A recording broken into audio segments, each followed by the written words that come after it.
Hi friends, எல்லாருக்கும் வணக்கம். ஸ்க்ரீனில் தெரிகிற இந்த ப்ளவுஸ் பார்த்தீங்கன்னா என்னோட ரெகுலர் கஸ்டமர் தான். இந்த கஸ்டமருக்கு செப்டம்பர் 5 மேரேஜ் நடக்க போகுது. அதுக்கு பார்த்தீங்கன்னா கொஞ்சம் ப்ளவுஸ்லாம் கொடுத்துருக்காங்க. இன்னும் கொஞ்சம் ப்ளவுஸ் வந்து துணி வாங்க வரும்போது நான் கொண்டுட்டு வரேன் அப்படின்னு சொல்லியிருக்காங்க. இதில் பார்த்தீங்கன்னா ஒரு காட்டன் சேரீ இருக்குது. ஆனால் அந்த காட்டன் சேரீயில் ப்ளவுஸ் கிடையாது. தனியாக தான் டிப்டாப் வந்து எடுத்திருக்காங்க. டிப்டாப் வந்து ஒரிஜினல் டிப்டாப் வந்து பீஸ்லேயே கிழிச்சு எடுத்திருக்காங்க. 1 மீட்டர் எடுத்திருக்காங்க.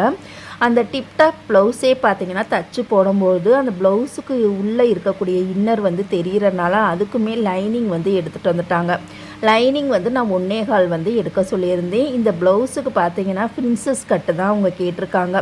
நீங்கள் ஆல்ரெடி எல்லாருமே கேட்டுகிட்டே இருந்தீங்க, பிரின்சஸ் கட் வந்து எப்படி கட் பண்ணி தைக்கணும்னு சொல்லி கேட்டுக்கிட்டு இருந்தீங்க. கண்டிப்பாக இந்த ப்ளவுஸை கட் பண்ணும் பொழுது கட்டிங் அண்டு ஸ்டிச்சிங் ரெண்டுமே உங்களுக்காக நான் அப்லோடு பண்ணுறேன். ஸ்ட்ரெயிட் கட் பிரின்சஸ் கட் தான் கேட்டிருக்காங்க. வீடியோ பிடிச்சா லைக் பண்ணுங்கள். தேங்க்யூ.